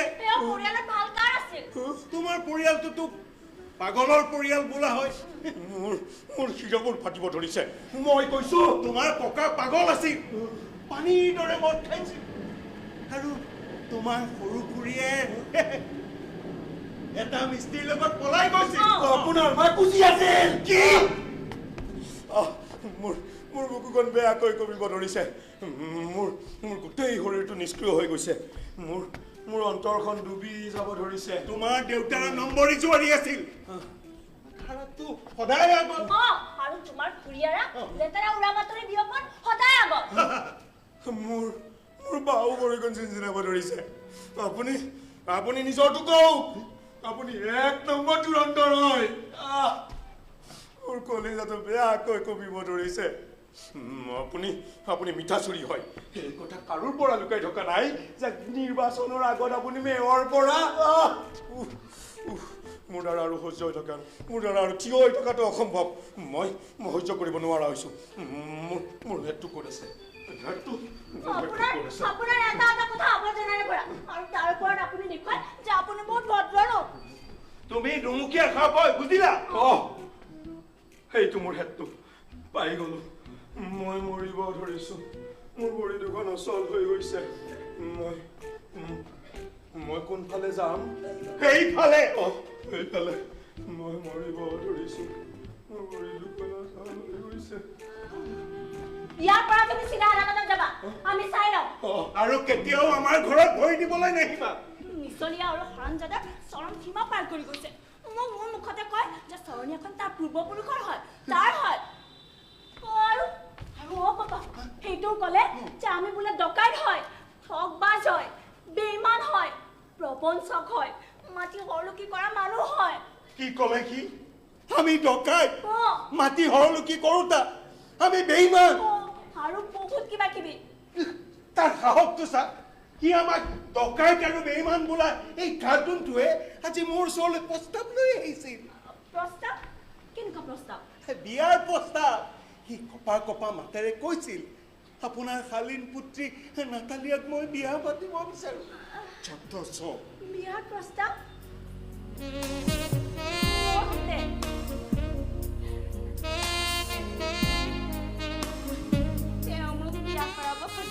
আৰে ভাই তোমাৰ আৰু কাক মোক আপুনি মোৰ আগতে কিয় নকলে বাবা আগতে কিয় নকলে আৰে ভাই মই ভাবিছিলো তুমি বুজি পাবা সি জীৱনত প্ৰথমবাৰ কিয় ইমান সাজি কাচি আহিছিল আচৰিত কথা হৈ গ'ল বাবা কি হ'ল আচৰিত হৈ গ'ল কি মুৰ্খা বন্ধ হ'ব ধৰিছে তেওঁক জলদি উভতাই আনক পাপা তেওঁক জলদি উভতাই মোৰ মুৰ্খা হ'ব ধৰিছে তেওঁক উঠিয়াই মাতক পাপা নহ'লে মই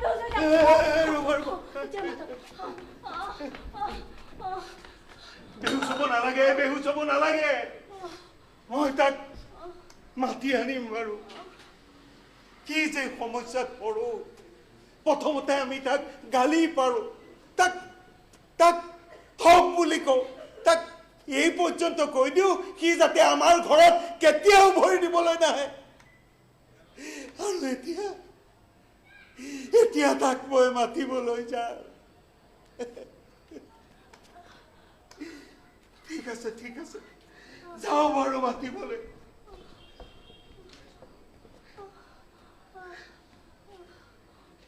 হে মহাপ্ৰভু, কাকো যাতে ছোৱালীৰ বাপেক নবনোৱা, মোৰ এই প্ৰাৰ্থনা তুমি নিশ্চয় শুনিবা।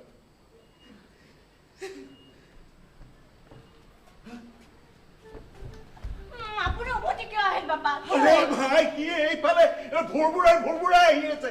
এতিয়া তুমি জানা, মই যাওঁ। মোৰ ভৰি দুখন অচল হৈ গৈছে, মই মৰিব ধৰিছো। মোৰ চকুৰ সন্মুখত ৰঙা নীলা পৰুৱা উৰিব ধৰিছে, মোৰ কাণৰ পৰ্দা ফাটিব ধৰিছে, মোৰ গলত যেন কাঁইট লাগি আছে। আমাক ক্ষমা কৰি দিয়ক লমুক চাহাব, লৰালৰি কৰোঁতে আমাৰ ভুল হৈ গ'ল। আমাৰ মনত পৰিল পৌলবী চৰণীয়া পথাৰখন আপোনাৰে হয়। ময়ো এইটোকে ক'ব আহিছিলো যে পৌলবী চৰণীয়া পথাৰখন আমাৰ হয়। মিছ নাটালিয়া, কথাটো চৰণীয়া পথাৰখনৰ নহয়, আদৰ্শৰ হয়। আৰু মই আদৰ্শক চৰণীয়াতকৈ ওপৰত গুৰুত্ব দিওঁ। মই মানিছো, মই আপোনাৰ আদৰ্শক সন্মান কৰোঁ। পৌলবী চৰণীয়া পথাৰখন আপোনাৰে হয়। আহক, বহক।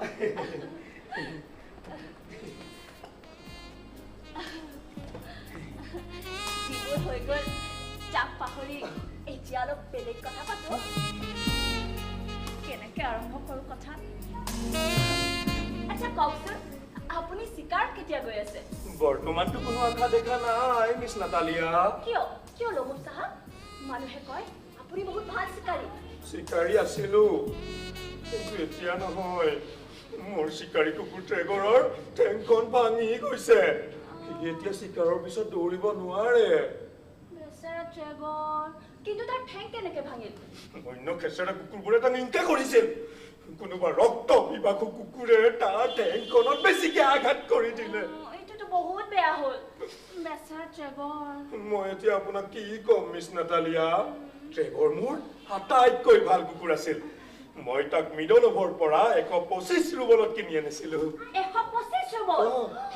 মই কোৱা বাবে ক্ষমা কৰিব লমুক চাহাব, মিডলভে আপোনাক ঠগিলে। আমাৰ পাপাইটো মাত্ৰ 85 ৰুবলতে আমাৰ ৰুবৰক কিনিছিল। তাৰ পাছতো আমাৰ ৰুবৰ আপোনাৰ ট্ৰেগৰতকৈ বেছি বেগাই দৌৰে।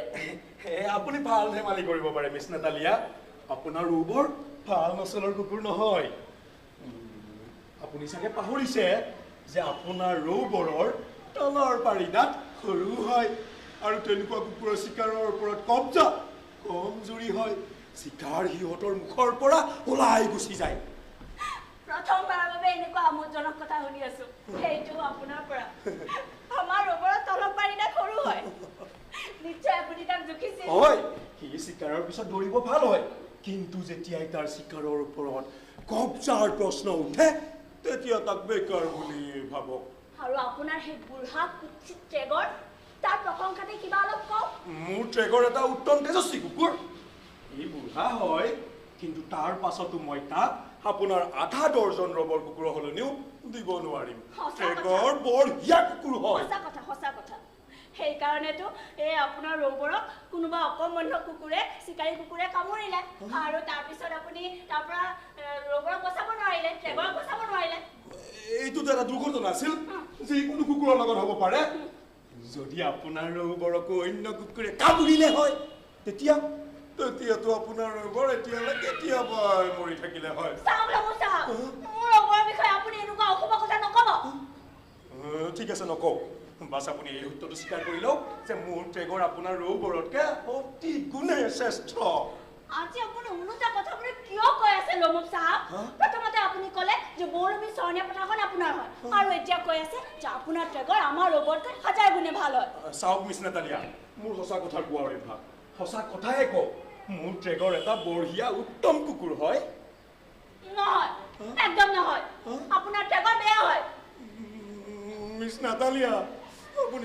কৃপা কৰি ইমান জোৰকৈ নিচিঞৰিবচোন মোৰ মোৰ মূৰটো ফাটিব ধৰিছে মোৰ কলিজাটো বেয়া ধৰণে কঁপি আছে আপুনি মনে মনে থাককচোন নহ'ব মই তেতিয়ালে মনে মনে নাথাকো যেতিয়ালে আপুনি এইটো মানি নলয় যে আমাৰ ৰোগৰ আপোনাৰ টেগতকৈ 1000 গুণে বেয়া হয় মিছ নাটালিয়া মই আপোনাক আকৌ প্ৰাৰ্থনা কৰিছোঁ আপুনি ইমান জোৰকৈ নিচিঞৰিব মোৰ কাণৰ পৰ্দা ফাটিব ধৰিছে মোৰ চকুহাল ফৰফৰাব ধৰিছে মোৰ ঘাম ওলাব ধৰিছে আপুনি চুপ হৈ যাওকচোন নহ'ব মই মনে মনে নাথাকো তেতিয়ালে আপুনি এইটো মানি নলয় যে আমাৰ ৰোগৰ আপোনাৰ টেগতকৈ 1000 গুণে ভাল হয় নামানো ভুল কথা নামানো সদায় সঁচা কথাই মানি সঁচা কথা কম আপোনাৰ ৰোগৰ আৱৰ্জনা এয়া মোৰ লগত কি হ'ব ধৰিছে মোৰ কলিজাটো বেয়াকৈ থপথপাই বাহিৰলৈ ওলাই আহিব ধৰিছে মোৰ কাণ্ড দুটা কৰি যাব ধৰিছে মোৰ চকুহাল ওপৰত পৰাব ধৰিছে মই তাৰ পিছতো আপোনাক সঁচা কথা কম আপোনাৰ ৰোগৰ অকৰ্মণ্য মৰি যাওঁ কি আৰু আপোনাৰ টেগৰ সিটো আগৰ পৰা ধামৰা হয় আমাৰ ৰোগটো একদম ঠিকে আছে সদায় হৃষ্টপুষ্ট আৰু ফুৰ্তিবাদ হয় সেইকাৰণেতো যোৱাবাৰ চিকাৰত সকলো চিকাৰী কুকুৰ শিয়ালৰ পিছত দৌৰি আছিল আৰু আপোনাৰ ৰোগৰতো এটা ভেড়াক ৰখি আছিল মোৰ চকুহাল এতিয়া ফাটি ওলাই আহিব মোৰ কাণৰ পৰ্দাত আকৌ টমটমনি হ'ব ধৰিছে মই পৰি যাম হয় পৰি যাওক সেয়াই ঠিক হ'ব মোৰ কলিজা কঁপি আছে মোৰ ভৰিটোকত অৱস হ'ব ধৰিছে মোৰ চকুহাল ফাটিব ধৰিছে আৰু কয় নিজকে চিকাৰী হয় আপুনি নিজেই এটা চিকাৰ এতিয়া চিকাৰ নাযাব ঘৰতে থাকক আপোনাৰ অন্তৰখন চম্ভালি কিজানি চিকাৰী কুকুৰবোৰে আপোনাৰে চিকাৰ কৰি নেপেলায় মই মৰিব ধৰিছোঁ মৰাৰ সময়ত মানুহে সঁচা কথা কয় মোৰ ট্ৰেগৰ এটা বঢ়িয়া উত্তম কুকুৰ হয় মই গলো আৰে ভাই কি হবাৰ শব্দ শুনিলো লৌমুখ সাহেব তোমাৰ ভৰিত বাগৰি আছে যে পাপা মোৰ এনে লাগিছে লমচা মৰি গ'ল তেওঁ বুকুখন বেয়াকৈ ধপধপাই আছিল বাছ বাগৰি পৰি আৰু মৰি গ'ল নাই মই এতিয়াও মৰা নাই এতিয়াতো চুবকক মহাশয় আহি গ'ল এওঁ সদায় সঁচা কথা কয় এওঁৰ দ্বাৰা মই সঁচা বিচাৰ কৰাইহে মৰিম পৰম পিতাৰ আশীৰ্বাদ তুমি মিছাতেই ভয় খাইছিলা নাতালিয়া আমাৰ লমুক সাহেবৰ আয়ু বহুত বেছি যদিও মোৰ কলিজাটো বেয়াকৈ কঁপি আছে খাম পানীৰ দৰে বৈ আছে তাৰ পিছতো মই আপোনাক এই কথাটোৰ বিচাৰ কৰিব দিছো চুবকক মহাশয় যে মোৰ ট্ৰেগৰ আপোনাৰ ৰোগৰতে ভাল হয় নে নহয় বাবা তোমাৰ টেগৰ আমাৰ ৰোগৰকে বহুত ভাল কিন্তু তাৰ দুটা অৱগুণ আছে সি বুঢ়া আৰু তাৰ নাকটো চেপেটা এইটোতো ময়ো কৈ আছো ক্ষমা কৰিব মোৰ বুকুৰ ধপধপনি বাঢ়িব বুজিছে কিন্তু মোৰ স্মৃতি শক্তি একেবাৰেই ঠিক আছে আপুনি অলপ মনত পেলাওক যোৱাবাৰ মাৰিস্কিনো দৌৰত মোৰ ট্ৰেগৰ কাউণ্টাৰ স্প্ৰিঙৰ লগত সমানে দৌৰি আছিল আৰু আপোনাৰ ৰবৰটো আধা মাইল পিছত আছিল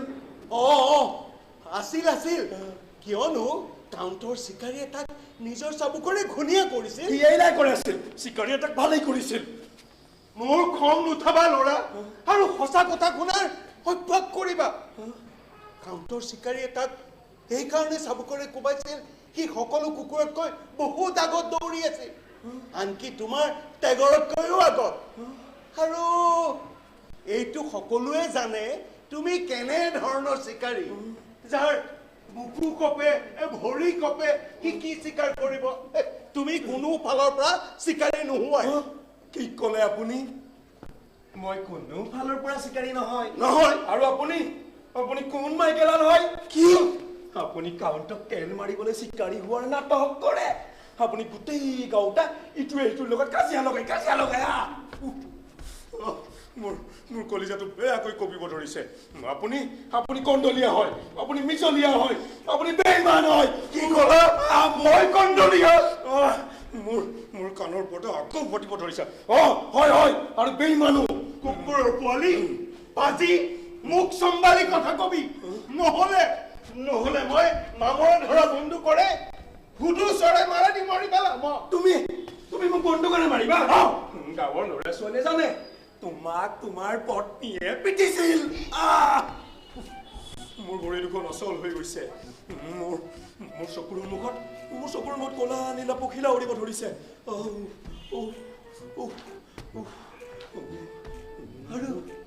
আৰু তুমি তোমাৰ ঘৰত সেই শকত পেটলি চাকৰনীজনীৰ লগত মই মৰিব ধৰিছো মই মৰিব ধৰিছো মোৰ কান্দা দুটা ক'ত গ'ল মই চকুৰে একো দেখা নাই ডক্টৰ কুকুৰৰ পোৱালি যেতিয়া একো উত্তৰ নোলাব তেতিয়া ক'ব মই মৰিব ধৰিছো ডক্টৰ হিমালয় ভূমিবাৰ সঁচাকে মৰি যেন পাইছো চেহেৰা হালধীয়া পৰি গৈছে আৰে ই দেখোন সঁচাকেই মৰিল এতিয়া কি হ'ব ডক্টৰ মাতিব লাগিব ইয়াৰ বেহুচ হৈছে যেনে লাগিছে যা তুমি অলপ পানী লৈ আহা যোৱা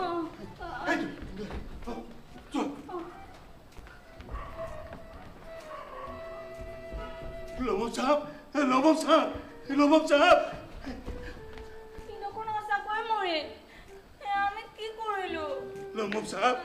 আপুনি যদি জীয়াই আছে চাওক অকণমান পানী খাওকচোন চাওক আৰে ই দেখোন পানী নাখায় তাৰ মানে ই মৰিল হে প্ৰভু আমি কি কৰিলো এনে জীৱন জীয়াই থকাতকৈ মই মোৰ মূৰত গুলিয়াই নিদিওঁ কিয়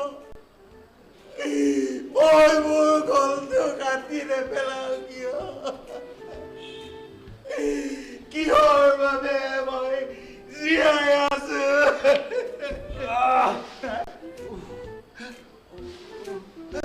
ই দেখোন কেকাইছে লমম চাহাব চাওক অকণমান পানী খাওকচোন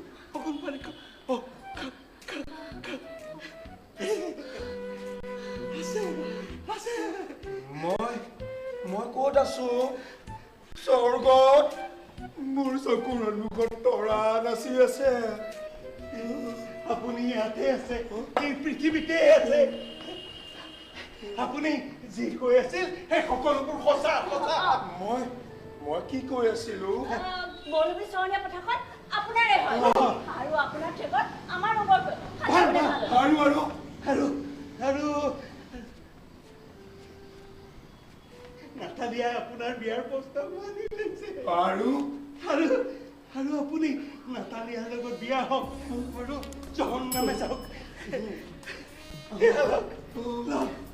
আপোনালোক দুইটাকে মই আশীৰ্বাদ কৰিছো আৰু আপোনালোকক যি লাগে মোৰ পৰা লৈ যাওক মোক শান্তিত জীয়াই থাকিবলৈ দিয়ক আপুনি সঁচাই কৈছেনে আৰে ভাই সঁচাই কৈছো নাতালিয়াই বিয়াত সন্মতি জনাইছে আৰু এতিয়া এটাই আনটোক চুমা খাও আৰু সৰ্বনাশ হওক মোৰ বোজাটো কমিল মোৰ অন্তৰখনত যি ভয় খাই আছিলো এতিয়া শেষ হৈ গ'ল মোৰ চকুকেইটাও এতিয়া ভালদৰে কাম কৰিব ধৰিছে কিন্তু মোৰ হৈছিল কি কিয় এনেকুৱা হৈছিল আপুনি কৈ আছিল যে আপোনাৰ টেগৰ আমাৰ ওপৰতকৈ 1000 গুণে ভাল হয় মনত পৰিছে মোৰ টেগৰ ভাল হয় বহুত ভাল বেয়া হয় বহুত বেয়া ভাল হয় বেয়া হয় এই নষ্ট যোৱা কেইটা দাম্পত্য জীৱন এনেদৰে আৰম্ভ হ'ল সৰ্বনাশ হওক ইহঁতৰ মোৰ টেগৰ ভাল হয় বেয়া হয় বেয়া হয় বেয়া হয়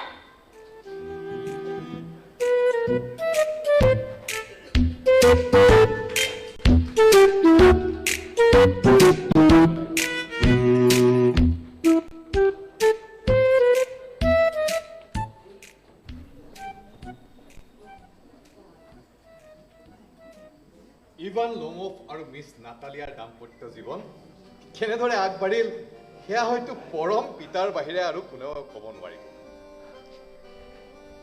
ইমানবোৰ সময়ৰ মাজতে মোৰ অনুভৱ হৈছে যে মোৰ ডিনাৰৰ সময় হৈছে। মায়ে চাগে মোৰ বাবে ডিনাৰ থৈয়ে দিছে। মই ডিনাৰটো কৰিয়ে লৈছোঁ, কাৰণ খালী পেটত মোৰ মূৰটোৱে কাম নকৰে। আপোনালোকৰ কি হ'ব? বৰ্তমানটো মোৰ আপোনালোকক ক'বলগীয়া নতুন একোৱেই নাই। মোৰতো চুকে কোণে কিছুমান নতুন আইডিয়াই ঘূৰি থাকে। আপোনালোকে এটা কাম কৰিব, কেতিয়াবা এইপিনেৰে আহিলে খন্তেক ৰৈ মোৰ এই কোঠাটোলৈ আহিব। মোৰ নতুন নতুন আইডিয়াবোৰ আপোনালোকক শুনাবলৈ পাই মই আনন্দিত হ'ম। তেনেহ'লে আজিলৈ এৰিছোঁ। শুভৰাত্ৰি।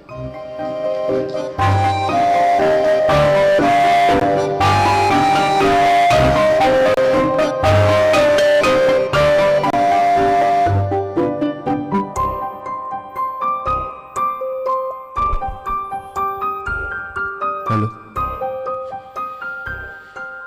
এয়া আছিল নাটঘৰ মংগলদৈ নিবেদন চেখবৰ সংসাৰৰ বদনাম বৰলাৰ এক প্ৰস্তাৱ। আমি সমূহ দৰ্শক মণ্ডলীক মাত্ৰ 10 মিনিট সময় বিচাৰিছোঁ এই নাটকৰ কুশীলৱসকলক আপোনালোকৰ সন্মুখত চিনাকি কৰি দিবৰ বাবে।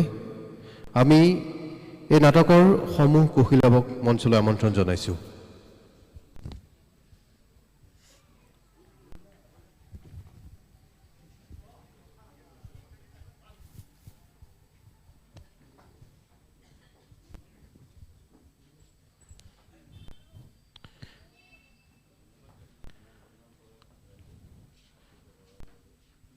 সুদূৰ মংগলদৈৰ পৰা আহি আপোনালোকৰ সন্মুখত এখন বলিষ্ঠ নাটক উপস্থাপন কৰিলে তেখেতসকলৰ আমি ধন্যবাদ জ্ঞাপন কৰিছোঁ।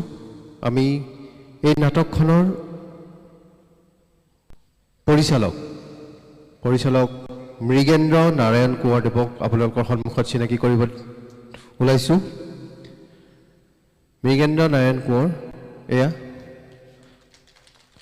তেওঁ কেইবাটাও কাম কৰিছে, অভিনয় কৰিছে, নাটকখন ভাষান্তৰ কৰিছে, পৰিচালনা কৰিছে আৰু দেখিছোঁ পোহৰো নিয়ন্ত্ৰণ কৰি আছে। আৰু তেখেতক এখনি গামোচাৰে সম্ভাষণ যাচিব বাবুল বৰঠাকুৰদেৱে অৱদানৰ হৈ।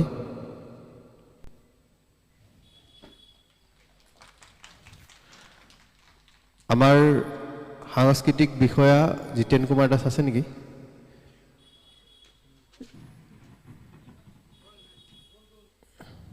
তেখেত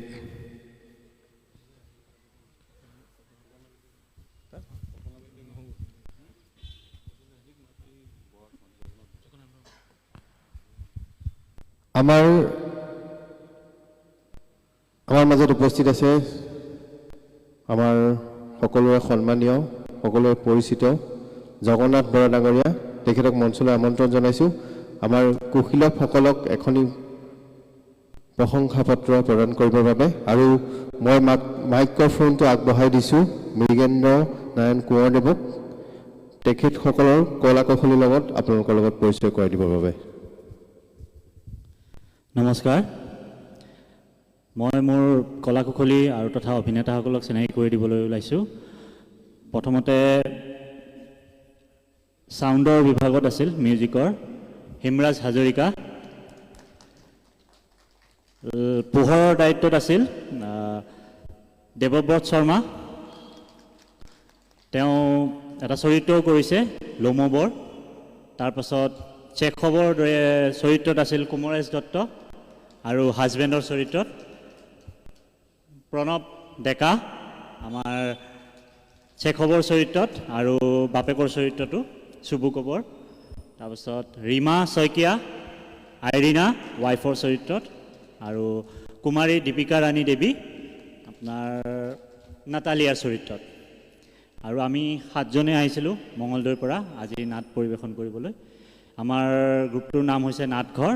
আমি এইটো আমাৰ 7 নম্বৰ শ্ব'। এওঁলোক সকলোৱে নতুন, মোৰ কাৰণে 7 নম্বৰ শ্ব', কাৰণ মই বেলেগ শিল্পীৰ লগত এইখন নাটক আগতে কৰিছোঁ, ডিব্ৰুগড়ত কৰিছোঁ, গুৱাহাটীত কৰিছোঁ, সংগীত নাটক একাডেমীৰ আণ্ডাৰত আমি মঙলদৈত শ্ব' কৰিছোঁ। আজি এইখন নাটকৰ 7 নম্বৰ শ্ব', বাকী সকলোবোৰ কলা কুশলী নতুন। আৰু এইখিনিয়ে মোৰ ক'বলগীয়া। আৰু খুব ভাল লাগিল। মই লগতে এই নাট সমাৰোহৰ উদ্যোক্তাসকলক ধন্যবাদ জনাইছোঁ যে আমাৰ ইয়াত আমন্ত্ৰণ জনালে আৰু ইয়াত ইমান ধুনীয়া এটা পৰিৱেশত নাটখন মঞ্চস্থ কৰিবলৈ সুযোগকণ দিলে। লগতে দৰ্শককো ধন্যবাদ জনাইছোঁ। আপোনালোকে বাহিৰত অলপ কুঁৱলী ঠাণ্ডাৰ সময়তো এনেদৰে